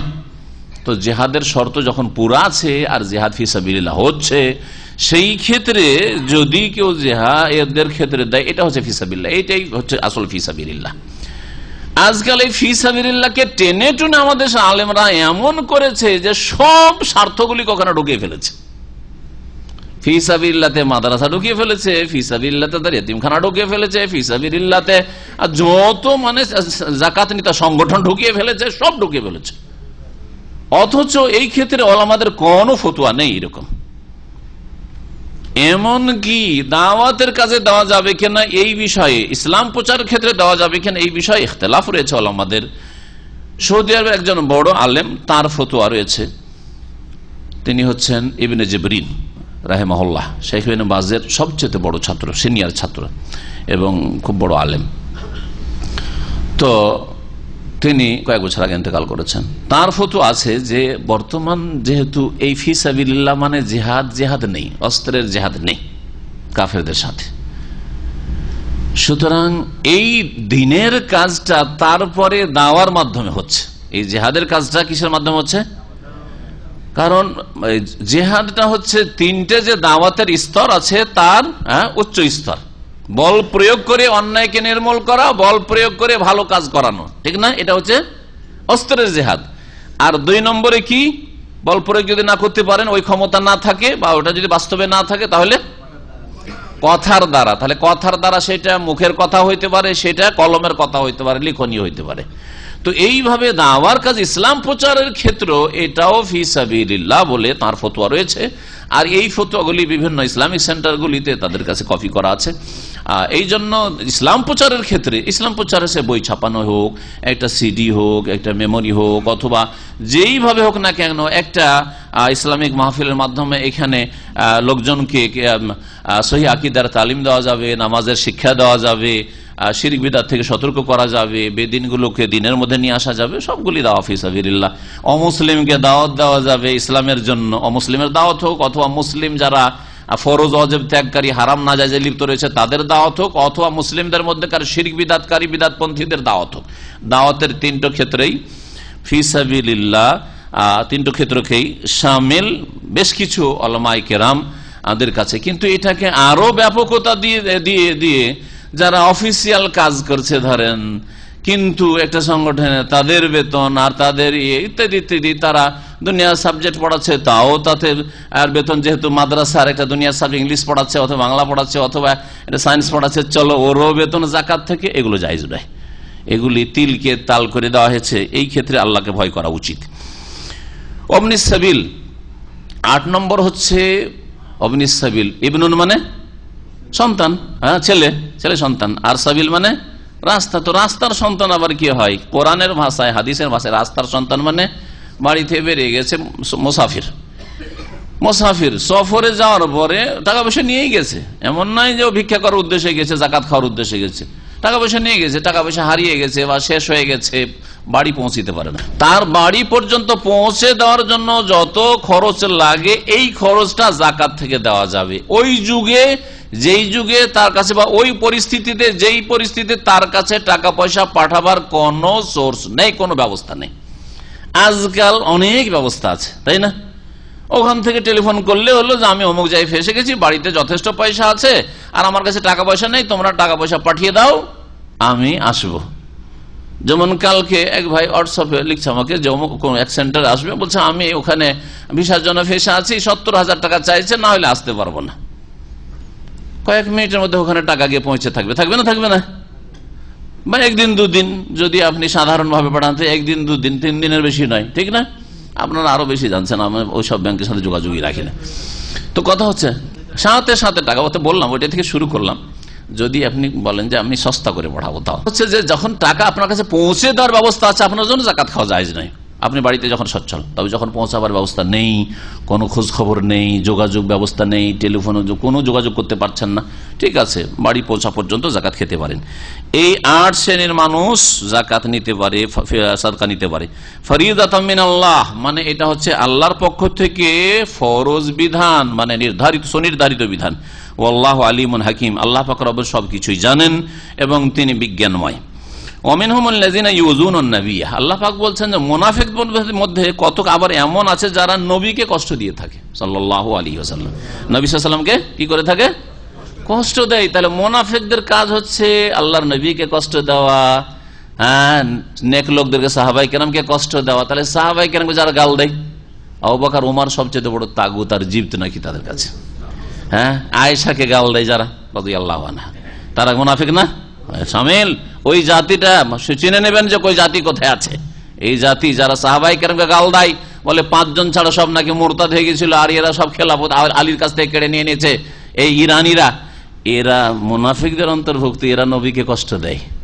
বলেন আপনাকে কিছু না বলে যদি আপনার সামনে আপনার স্ত্রীর যদি দুর্নাম করে, কষ্ট লাগবে না? লাগবে না? আপনি একটা সাধারণ মানুষ আর আপনার স্ত্রীর অনেক সময় দোষ আছে, ওই দোষগুলি বয়ান করছে, তারপরও খারাপ লাগবে আপনাকে? লাগবে না? মান সম্মানের ব্যাপার, আপনার স্ত্রীর সমালোচনা হচ্ছে। তাহলে রাসূলুল্লাহ সাল্লাল্লাহু আলাইহি সাল্লাম যিনি সবচেয়ে তাইয়্যিব, সবচেয়ে পাক পবিত্র, আর তার জন্য সবচেয়ে পাক পবিত্র আল্লাহ স্ত্রী মনোনীত করেছেন, তাকে যদি কেউ গাল দেয় যে ওকে জবাই করতে হবে, ইন্নাল্লাহা ইয়ামুরু তাযওয়া কারা, ও হচ্ছে কাফেরা, মুরতাদ ইত্যাদি ইত্যাদি, তাহলে তারা কত বড় মুনাফিক? ছোট মুনাফিক? এরা আমলের মুনাফিক, এর আকীদার মুনাফিক। ভালো করে মনে রাখেন। ওয়া ইয়াকুলুনা, আর ওরা বলে হুয়া উযুন। ওই নবী সাল্লাল্লাহু আলাইহি ওয়াসাল্লামের জামানার মদিনার মুনাফিকগুলি বলতে নবীকে কষ্ট দেওয়ার উদ্দেশ্যে যে নবী হচ্ছে উযুন। উযুন মানে কান পাতলা। জানি না কোন অঞ্চলে কোন ভাষা বোঝেন, কোন কোন অঞ্চলে এই লোকটি কানের খুব কাঁচা, হ্যাঁ বুঝেন, কানের কাঁচা, হ্যাঁ, কান পাতলা বলে। তারপরে বলে যে সব কথায় কর্ণপাত, সহজ ভাষায় বলি, সব কথাতেই কর্ণপাত করে, যে যা বলে তাই শুনে, সহজ কথা। তো নবী সাল্লাল্লাহু আলাইহি ওয়াসাল্লামের সমালোচনা করে তার কি বলতো, আরে নবী যে যা বলে তাই শুনে, বুঝে না বুঝে সব কথাই শুনে, যে যা বলে শুনে একটা অ্যাকশন নেওয়া শুরু করে দেয়। জি হো ওজন কুল, হে নবী তুমি ওদেরকে বলে দাও, নবী যে সবার কথা, কেউ কথা বলতে আসলে কাউকে অবজ্ঞা করেন না, কাউকে দূরে সরিয়ে দেন না, যাও যাও আমার সময় নেই এরকম কথা বলেন না, এইটা নবীর উত্তম চরিত্র। কুল ওজন ও খাইরিল লাকুম, তোমাদের জন্য নবী করিম সাল্লাল্লাহু আলাইহি সাল্লাম উত্তম কথাতেই কর্ণপাত করেন, হ্যাঁ, এবং তিনি যে কথা শোনেন এটা তোমাদের জন্য কল্যাণকর, অকল্যাণের কথা শোনেন না, শোনেন, শোনার পরে বিবেক বিবেচনা করেন, কাউকে দূরে সরিয়ে দেন না, মনে কষ্ট পাবে, শুনলেন, শোনার পরে যে অন্ধভাবে তার কথায় বিশ্বাস করলেন তাও করেন না, এটা হচ্ছে ওজন ও খাইর। তোমাদের জন্য তিনি কল্যাণের কথা শুনে থাকেন, কল্যাণের কথায় কর্ণপাত করেন। ইউমেনু বিল্লাহ, তিনি আল্লাহর প্রতি বিশ্বাসী। ও ইউমেনু লিল মুমিনিন, এখানে ইউমেনু লিল মুমিন মানে ইউসাদ্দিকু, তিনি মুমিনদেরকে বিশ্বাস করেন। কথা সবারই শুনে, এটা মুনাফিক বলতে আসলে শুনেন। একটা অসৎ লোক যদি কোনো কথা বলতে আসে, হয়তো মাসলা জিজ্ঞেস করবে, শোনেন তিনি। এটি হচ্ছে আদর্শ একজন আলেমের। একটা অসৎ লোক এসছে, তার চেহারা খারাপ, একটু মুখে তার বিড়ি সিগারেট গন্ধ এসেছে, যাও ভাগিয়ে দাও। না না না, এরকম না। ওরও কোনো সমস্যা থাকতে পারে, লোকটা হেদায়েত হতে চায়, লোকটি ইসলামের জ্ঞান অর্জন করতে চায়, সুতরাং তার কথাও শোনো। এটা হচ্ছে নবী সাল্লাল্লাহু আলাইহি ওয়াসাল্লামের আদর্শ। ওই উমেরুল মুমিনিন, কিন্তু সবার কথায় কর্ণপাত করেন না, শোনার পরে বিবেক বিবেচনা করে বিশ্বাস করেন তিনি ঈমানদারদেরকে। ও রাহমাতুল লিল্লাযিনা আমানু মিনকুম, তোমাদের মধ্যে থেকে যারা বিশ্বাসী ঈমানদার তাদের জন্য তিনি করুণা স্বরূপ। ওয়াল্লাযিনা ইউযুনা রাসূলুল্লাহি লাহুম আযাবুন আলীম, আর যারা আল্লাহ রাসূল সাল্লাল্লাহু আলাইহি ওয়াসাল্লামকে কষ্ট দেয় তাদের জন্য মর্মান্তিক শাস্তি রয়েছে দুনিয়া এবং আখিরাতে।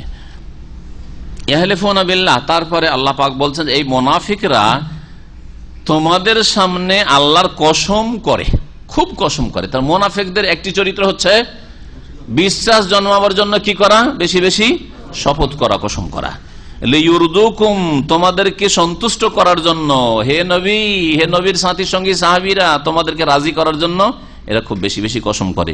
ওয়াল্লাহু ওয়া রাসূলুহু আহাক্কু আন ইউরদু, অথচ আল্লাহ এবং তার রাসূল সাল্লাল্লাহু আলাইহি সাল্লামকে রাজি করাই বেশি হক রাখে।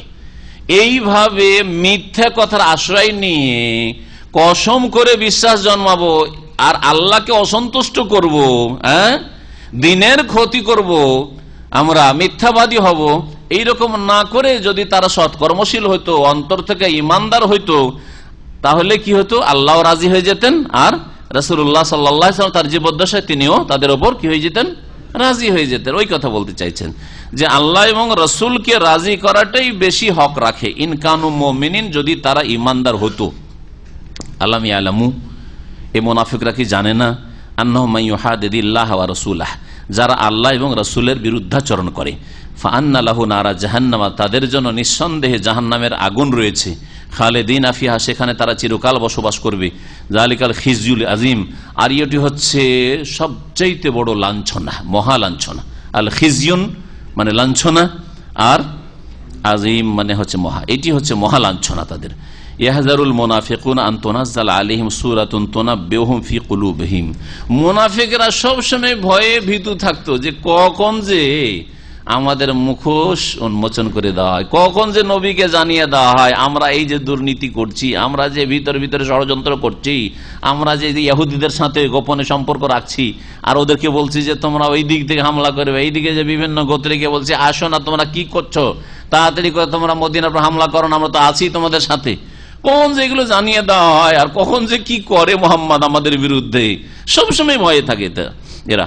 আল্লাহ পাক বলছেন ইয়াহজারুল মুনাফিকুনা, মুনাফিকরা আশঙ্কাই রয়েছে যে আনতুনাজ্জালা আলাইহিম সূরা, তাদের সম্পর্কে কোন সূরা নাযিল হয়ে যেতে পারে। তুনাব্বিউহুম বিমা ফি কুলুবিহিম, তাদের হৃদয়ে যে কুফরি আর ইসলাম মুসলিমের বিরুদ্ধে ষড়যন্ত্র রয়েছে সে সম্পর্কে সেই সূরা তাদেরকে জানিয়ে দেবে, মানে নবী করিম সাহাবায়ে কেরামদেরকে জানিয়ে দেবে।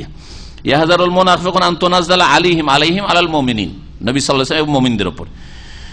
তো মুনাফিকরা আশঙ্কায় ছিল বা আশঙ্কায় থাকতো কি, আন তুনাজ্জালা আলাইহিম, যে নবী সাল্লাল্লাহু আলাইহি ওয়াসাল্লাম সাহাবায়ে কেরামদের কাছে এমন কোন সূরা নাযিল না হয়ে যায়, তুনাব্বিউহুম বিমা ফি কুলুবিহিম, তাদের অন্তরে যা কিছু রয়েছে মুনাফিকদের সে সম্পর্কে সেই সূরা জানিয়ে না দেই। কুল, হে নবী বলো তাদেরকে, ইস্তাহজিউ, তোমরা ঠাট্টা তামাশা করছো, তোমরা ঠাট্টা মজাক করছো, বিদ্রুপ করছো, উপহাস করছো। শোনো, ইন্নাল্লাহ মুখরিজুম মা তাহজারুন, তোমরা যে সম্পর্কে আশঙ্কায় রয়েছে তা আল্লাহ অবশ্যই বের করে দেবেন, মানে উন্মোচন করে দেবেন, খুলে দেবেন, জানিয়ে দেবেন নবীকে, সাহাবায়ে কেরামদেরকে জানিয়ে দেবেন, ওহীর মাধ্যমে জানিয়ে দেবেন আল্লাহ পাক রব্বুল আলামিন নবীকে। তখন নবী করিম সাহাবায়ে কেরামদেরকে সতর্ক করে দেবেন যে এরা মুনাফিক, সাবধান। ওয়ালাইন সাআলতাহুম লা ইয়াকুলুন্না, ওদেরকে যদি জিজ্ঞেস করো, এই মুনাফিকরা করতো কি নবী করিম সাল্লাল্লাহু আলাইহি ওয়াসাল্লাম সাহাবায়ে কেরামদের সম্পর্কে, তারা খারাপ কথা বলত, মিথ্যা কথা বলত। তার মধ্যে তাবুকের সফরের, এখানে প্রসঙ্গ হচ্ছে তাবুকের সফরের একটি ঘটনা।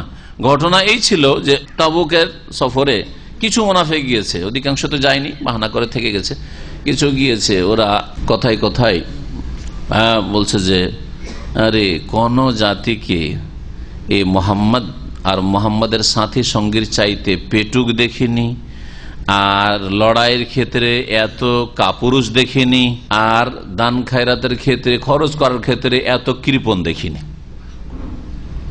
মারা আইনা মিসলা কোররা আইনা, এই যে কোররা কারির বহু বচন, কোররা হাফেজ বা সাহাবাই কেরামদেরকে বোঝানো হয়েছে। এই আমাদের যে হাফেজ গুলো আছে না, যেমন আজকাল অনেকে ঠাট্টা মজাক করে এই আরবি গুলো জাহেল গুলো মুতাওয়া বলে, মোতাওয়া যদি একটু গাড়ি যদি একটু টান দিয়ে দেয় তো আরে বাপরে চরম অন্যায় করে দিল। আর ওরা যদি 7 খুন করে দেয় তাও কিছু না, এটাও মুনাফিকি চরিত্র। একই নজরে দেখতে হবে। আর ভুল যে যতটা ভুল করেছে ততটাই ভুল বলতে হবে। একজন দাঁড়িয়ে লোক ভুল করলে অনেক বড় ভুল হয়ে গেল, আর তোমার জন্য 7 খুন সব মাফ হয়ে গেল, এটা কোথায় ফেলে? খারাপ লোক যারা বহু খারাপ কাজ করছে তাদের সম্পর্কে তাদের সমালোচনা নেই, কিন্তু ধার্মিক লোকদের যদি একটু তিল পায় তো এটাকে তাল করে ফেলে।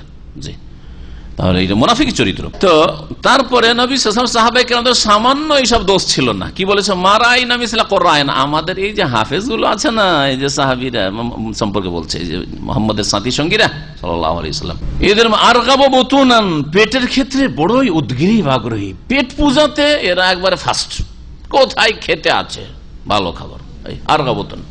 অথচ না খেয়ে খেয়ে পেটে পাথর বেঁধে জিহাদ করছেন সাহাবীরা। কত মিথ্যা কথা মুনাফিকদের। ওয়ালা আকযাবা আলসানান, আর ভাষায় এত মিথ্যুকেরা, কথা খুব মিথ্যা বলে। সাহাবী রাসূলুল্লাহ সাহাবায়ে কেরাম সম্পর্কে এই মুনাফিকরা বলছে। ওয়ালা আজবানা ইনদাল লিকা, আর যুদ্ধের ময়দানে রণক্ষেত্রে আসলে এদের চাইতে বড় সার দেখিনি। এই কথাগুলি আপোষে মুনাফিকরা বলাবলি করেছে। একজন যুবক সাহাবী যায়েদ বিন আরকাম শুনে নিয়েছে, এইরকম কথা বললে ওয়াল্লাহি আল্লাহর কসম করেছে লা উখবিরান্না রাসূলুল্লাহ সাল্লাল্লাহু আলাইহি ওয়াসাল্লাম, এক্ষুনি কি আমি আল্লাহর রাসূলকে বলবো সাল্লাল্লাহু আলাইহি ওয়াসাল্লাম। আমার আর বরদাস্ত হবে, দৌড় দিয়ে ছেলে ছুটেছে, দৌড় দিয়ে গিয়ে বলতে যাচ্ছে, তার আগে ওহী 7 আসমানের উপর থেকে নেমে গেছে। জিবরাইল তার আগে নেমে বসে আছে যে এই কথাগুলি এখনই বলছিল, সব জানিয়ে দেওয়া হয়েছে। আর এই যে কয়েকটি আয়াত আছে, এই আয়াতগুলি মুনাফিকদের সম্পর্কে নাজিল হয়। তখন আল্লাহ পাক বলছেন, নবী করিম সাল্লাল্লাহু আলাইহি সাল্লামকে আল্লাহ জানিয়ে দিলেন যে একটু পরে মুনাফিকগুলো দৌড় দিয়ে আসবে, কারণ দেখলো যে যায়েদ বিন আরকাম ছেলেটা তো গিয়ে কমপ্লেন করে দিল, আমাদের তো অবস্থা খারাপ হয়ে যাবে, হয়তো কি হয় না হয়, জান বাঁচা মুশকিল। অথচ মুনাফিকে কোনোদিন নবী সাল্লাল্লাহু আলাইহি ওয়াসাল্লাম খুন করেন নাই, কিন্তু ওদের ভয় ছিল। তো এসে বলছে, ইয়া রাসূলুল্লাহ, আসলে আমাদের আসলে ঠাট্টা মজাক করার উদ্দেশ্য ছিল না, আপনাদের মানহানি করার উদ্দেশ্য ছিল না, আর সাহাবায়ে কেরাম সম্পর্কে কোনো এরকম খারাপ আমাদের মন্তব্য উদ্দেশ্য ছিল না। ইন্নামা কুন্না নাখুযু ওয়া নালআব, আসলে আমরা রাস্তা খুব লম্বা, 700-800 কিলোমিটার রাস্তা, এত লম্বা রাস্তা অতিক্রম করার জন্য, টাইম পাসের জন্য একটু আমোদ ফুর্তি করা লাগে, তাই না? এই জন্য একটু আমরা খেলতামাশা করছিলাম, আর রসিকতার ছলে একটু বলেছি, একটু আলাপ আলোচনা করছিলাম, নাখুযু মানে আলাপ আলোচনা করছিলাম, আর নালআব আমার একটু খেলতামাশা মানে রসিকতা করছিলাম, আমাদের মনে কিছু নাই। বুঝতে পারছেন না? মুনাফিকদের কথা তো খুব চাকচিক্যময়। জি,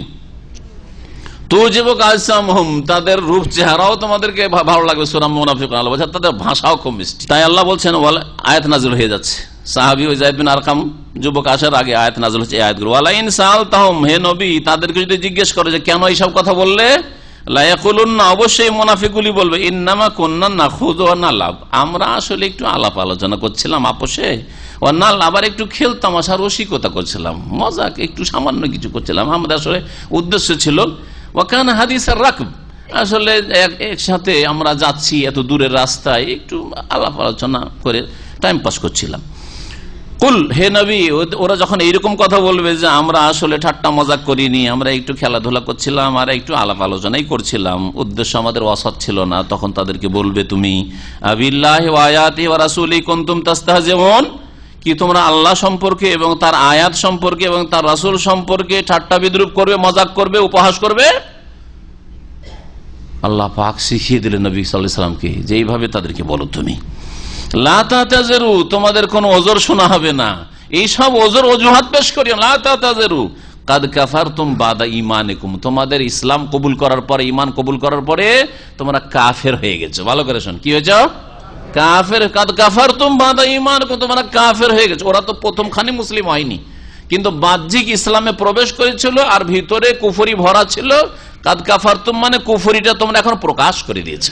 উদ্দেশ্য হচ্ছে তোমাদের কুফরির বহিঃপ্রকাশ হয়ে গেছে, যা তোমাদের অন্তরে লুকায়িত ছিল। কাদ কাফারতুম বাদা ঈমানিকুম। দেখেন এই আয়াত নিয়ে একটু গভীরভাবে চিন্তা করেন। এরা ঠাট্টা মজাক আল্লাহকে নিয়ে করেছিল কি করেনি? কোরআনের কোন আয়াতকে নিয়ে করেছিল কি?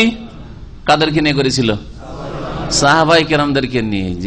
কিন্তু সাহাবায়ে কেরামরা যেহেতু আল্লাহর বান্দা, খাস বান্দা, মুমিন বান্দা, কোরআনের বাস্তবায়নকারী, আল্লাহর আয়াতের বাস্তবায়নকারী, আর সাহাবায়ে কেরাম রাসূলুল্লাহ সাল্লাল্লাহু আলাইহি সাল্লামের অনুসারী ভক্ত, রাসূলুল্লাহ সাল্লাল্লাহু আলাইহি ওয়াসাল্লামের জন্য জান মাল সবকিছুর কুরবানি করার জন্য প্রস্তুত যে কোনো সময়ে। সুতরাং সাহাবায়ে কেরামদেরকে নিয়ে উপহাস করাকে আল্লাহ কি বলে আখ্যায়িত করলেন? আল্লাহর সাথে মজাক করা, আল্লাহর আয়াতের সাথে মজাক করা, আল্লাহর রাসূলের সাথে মজাক করা। জি হ্যাঁ, তাহলে বোঝা গেল যে কেউ বলবে আজকালকার এক শ্রেণীর লোকেরা রয়েছে জাহেল অথবা মুনাফিক, তারা দিনদার ধার্মিক লোকদের ওদের কাপড় নিয়ে ঠাট্টা করে। কি রে তুই কখন থেকে এরকম অভদ্র হয়ে গেলি রে, এই কাপড় এত উঠিয়ে দিচ্ছিস তুই। আর মহিলা যদি উঠিয়ে যদি পুরো খুলে ফেলে দেয় তাও বলবে না। কোনদিন শুনেছেন যে কোনো মহিলা ন্যাংটা মহিলাকে বলেছে যে এরকম কেন অভদ্র হয়ে গেলি যে কাপড় খুলে ফেলে দিলি? না, বলবে না। কিন্তু একটা পুরুষ লোক যদি হারাম থেকে উঠিয়ে টাকনার উপরে কাপড় উঠায়, এরকম অভদ্র হইলে অফিসে চাকরি করা যাবে না। দাঁড়ি, আরে কখন থেকে তুই হুজুর হয়ে গেলি রে? হ্যাঁ, এগুলো কুফরি কথা, এত সহজ নয়। কেন? ওর ব্যক্তি চরিত্রের জন্য নয়, তার ধর্মের জন্য, তার দিনের জন্য আপনি ঠাট্টা করছেন। তাহলে আল্লাহকে নিয়ে ঠাট্টা হচ্ছে, আল্লাহ রসুলকে নিয়ে ঠাট্টা হচ্ছে, আল্লাহর কিতাবকে, আল্লাহ দিনকে নিয়ে ঠাট্টা হচ্ছে। ভালো করে বোঝার চেষ্টা করবেন। কারো যদি ব্যক্তি চাল চলনের জন্য যদি ঠাট্টা উপহাস করেন, সেটা তার দুনিয়ার ব্যাপার। কিন্তু তার ধর্মের কারণে যদি তাকে উপহাস করেন, তাহলে সেটা তার দিনের ব্যাপার। সুতরাং আল্লাহর দিনকে নিয়ে আপনি মজাক করছেন। এটা কুফরি, এটা মুনাফিকের চরিত্র, বড় মুনাফিকদের চরিত্র। তো আল্লাহ বলছেন লা তাহতাযিরু, তোমরা এইসব ওজর পেশ করিও না, চলবে না, মিথ্যা কথা। কাদ কাফারতুম বাদা ঈমানিকুম, তোমাদের ঈমান ইসলাম প্রকাশ করার পরে কুফরি এখন তোমরা প্রকাশ করে ফেলেছো। ইন্না আফা আন তাইফাতিম মিনকুম, তোমাদের এক দলকে যদি এখন ক্ষমা করে দিই, ক্ষমা করে দিই মানে আল্লাহ কি মুনাফিককে ক্ষমা করবেন? এখানে ঈমানের তৌফিক দিই। একজন এইরকম মুনাফিক ছিল, যেই ব্যক্তি তওবা করে হেদায়েত, ইয়া রাসূলুল্লাহ আমি তওবা করছি, আর এইরকম কথা বলবো না, আর এইরকম আমি মুনাফিক করবো না, তারপরে তার অন্তরেও ইসলাম মজবুত হয়ে গিয়েছিল। ওদের দিকে ইঙ্গিত করা হয়েছে এই শ্রেণীর লোক। তাহলে মুনাফিককেও আল্লাহ ক্ষমা করতে পারেন যদি মুনাফিকই মুক্ত হইতে পারে, যদি ইসলামে চলে আসে অন্তর থেকে এবং কাজে কথাই। আর অন্য দল, এক দলকে যদি আমি মাফ করে দিই, নুআযযিবু তাইফাতান, তাহলে অন্য দলকে যারা তওবা করবে না তাদেরকে অবশ্যই আযাব দেব। বিআন্নাহুম কানু মুজরিমিন, কারণ তারা হচ্ছে অপরাধী জাতি। মুনাফিকরা হচ্ছে অপরাধী জাতি। আল মুনাফিকুন আল মুনাফিকাতু বাযুহুম মিন বায, মুনাফিক পুরুষ এবং মুনাফিক নারীরা একে অপরের মতো। বাযুহুম মিন বায, একে অপরের হতে মানে কি? এর মানে হচ্ছে একে অপরের মতো, মানে সবাই এক। মুনাফিক মুনাফিক সব এক, যেমন কাফেররা সব এক, যতই বিভিন্ন ইহুদি খ্রিস্টান কিন্তু সব এক। আল কুফরু মিল্লাতুন ওয়াহিদা, আল্লাহ কোথায় বলছেন। ইয়ামুরুনা বিল মুনকার, এরা অন্যায় কাজের নির্দেশ দেয়, যেখানে অন্যায় কাজ আছে ওগুলো চলুক। ওয়া ইয়ানহাউনা আনিল মুনকার, ভালো কাজে বাধা দেয়। ভালো কাজে কি করে? বাধা দেয়। তাহলে যেই প্রচার মাধ্যম, যেই টিভি, শান্তির টিভি, পিস টিভি, যদি আল্লাহ এবং রসুলের কথা বলে, কোরআন এবং হাদিসের কথা বলে, মানুষের চরিত্র গঠন করে, বেনামাজিকে নামাজি বানায়, মুশরিককে মুওয়াহিদ বানায়, বিদআতীকে সুন্নতের অনুসারী বানায়, তাহলে ভালো কাজের নির্দেশ দিচ্ছে না? দিচ্ছে না। ভালো কাজে যারা বাধা দেয় তাদের সম্পর্কে আল্লাহ বলছেন এরা মুনাফিক। আর অন্যায় কাজ করার জন্য যারা ছাড় দেয়, অশ্লীলতা ছড়াচ্ছে, ভারতের যত অশ্লীল টিভি চ্যানেল রয়েছে সবগুলির অনুমতি আছে, বাংলাদেশে অসুবিধা নেই। তাই এটা মুনাফিক চরিত্র নয়, ওগুলোতে বাধা নেই। আর কি করে তারা?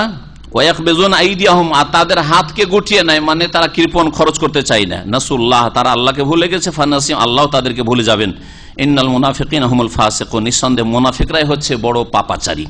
ওয়াদাল্লাহুল মুনাফিকিনা ওয়াল মুনাফিকাত ওয়াল কুফার, আল্লাহ পাক মুনাফিক পুরুষ, মুনাফিক নারী এবং কাফেরদের সাথে ওয়াদা করেছেন কিসের? নারা জাহান্নাম, জাহান্নামের আযাবের, আগুনের। খালিদিনা ফিহা, সেখানে তারা চিরকাল থাকবে। হিয়া হাসবহুম, সেই জাহান্নামের আগুন তাদের জন্য যথেষ্ট হবে। ওয়ালানাহুমুল্লাহ, আল্লাহ তাদের উপর লানত অভিসম্পদ করেছেন। ওয়ালাহুম আযাবুম মুকিম, এবং তাদের জন্য স্থায়ী শাস্তি রয়েছে। এখানেই আজকের তাফসীর শেষ করলাম, সময় শেষ হয়ে গেছে। আল্লাহ পাক রব্বুল আলামিন যেন আমাদেরকে কোরআন কারীমের এই দর্শকে কবুল করেন, এবং এর দ্বারা আল্লাহ পাক রব্বুল আলামিন আমাকে আপনাদেরকে সকল মুসলিমকে উপকৃত হওয়ার যেন তৌফিক দান করেন। যারা বিশেষভাবে এখানে হাজির হয়েছেন, আল্লাহ পাক রব্বুল তাদের দুনিয়ার বালা মুসিবত যেন দূর করে দেন। আল্লাহ পাক রব্বুল আলামিন আমাদের সকলকে জান্নাতুল ফিরদৌস যেন দান করেন। কোরআন কারীম দিয়ে আমাদের অন্তরকে আলোকিত করার তৌফিক দান করেন, আমাদের আখলাক চরিত্রকে সুন্দর করার তৌফিক দান করেন, ইবাদত বন্দেগীতে আল্লাহ পাক রব্বুল আলামিন অগ্রগামী হওয়ার তৌফিক যেন দান করেন। ওয়াসাল্লাল্লাহু আলা নবিয়িনা মুহাম্মদ ওয়া আলা আলিহি ওয়া সাহবিহি আজমাইন। একবার জিজ্ঞেস করেছেন যে কোন ব্যক্তি যদি মৃত্যুর আগে গোসল করে থাকে, ওযুও করে থাকে, তারপরে মওত হয়ে যায়, তো মওতের পরে কি তাকে গোসল দিতে হবে? হ্যাঁ, গোসল দিতে হবে। যদিও গোসল করার সাথে সাথেই মারা গেছে, তারপরেও মওতের পরে একটা গোসল ফরজ বা ওয়াজিব, সেই গোসল দিতে হবে। যে মাইয়াতের গোসল একটি ফরজ, যে ফরজ গোসল করে এসে দরুস মুহিম্মাতে আলোচনাগুলি মনে এসছে। জি হ্যাঁ, তো গোসল করাইতে হবে। একমাত্র যে আল্লাহ রাস্তার শহীদ, হ্যাঁ, তাকে গোসল দেওয়া যাবে না, সেই রক্তেই থাকবে, আর সেই রক্ত নিয়ে কিয়ামতের দিনে হাসরের মাঠে উঠবে। সেই জন্য শহীদ ব্যক্তিকে গোসল দেওয়া যাবে না, যে জিহাদের ময়দানে যুদ্ধ অবস্থায় মারা গেছে। জি।